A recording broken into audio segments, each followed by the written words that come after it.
સ્વાગત છે તમારું સરસ મજાના નવા વ્લોગમાં. આજે જો અત્યારે વાગવામાં થઈ ગયા છે 9:15 અને આપણે બધું કામ તો પતી ગયું છે, ખાલી પોતું બાકી છે. પોતું કરી દઈએ અત્યારે. જો મેં આ બધું સરખું કર્યું, આજે આ બધું આપણે સરખું કરી દીધું અને આ બેડની ચાદર આપણે ચેન્જ કરી દીધી, બેડશીટ. અને આ બધા જે કપડાં છે એ આપણે વોફ ફેંકી દેવાના છે. ના એ રહી ચાદર જે છે જૂની છે એ ધોવાની છે, કાલે ધોઈ કાઢીશું. આજે તો કપડાં ધોઈ ગયા એટલે આજે મેળ નહીં આવે. બાકી બધું સરખું થઈ ગયું.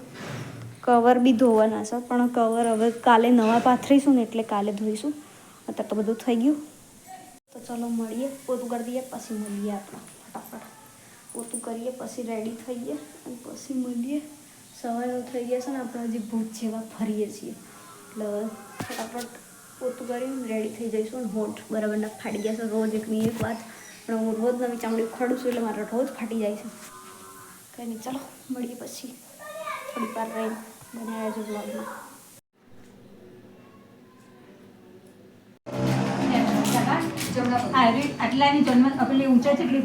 તો જો આપણે ઘેર આવી ગયા છીએ ને હવે ટિફિનોની તૈયારી કરવાની છે. ટિફિનો પહોંચાડવાના છે એટલે.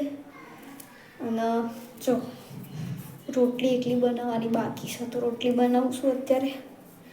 બાકી બધું પતી ગયું છે તો રોટલી બનાવીશું અને પછી બધા ટિફિનો ભરીશું. પછી ટિફિનો આપવા તો મારા સાસુ જશે, આપણે નહીં જવાનું. પણ રોટલી બનાવી દઈએ. 5 ટિફિન આજે.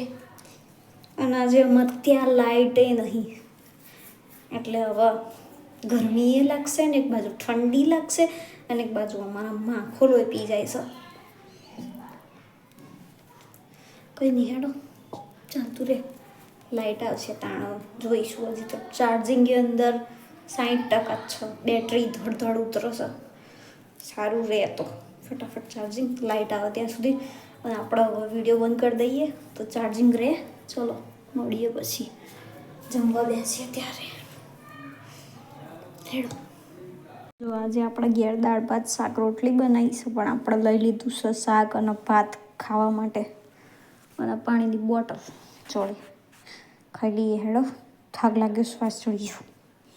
ખાઈને મળીએ.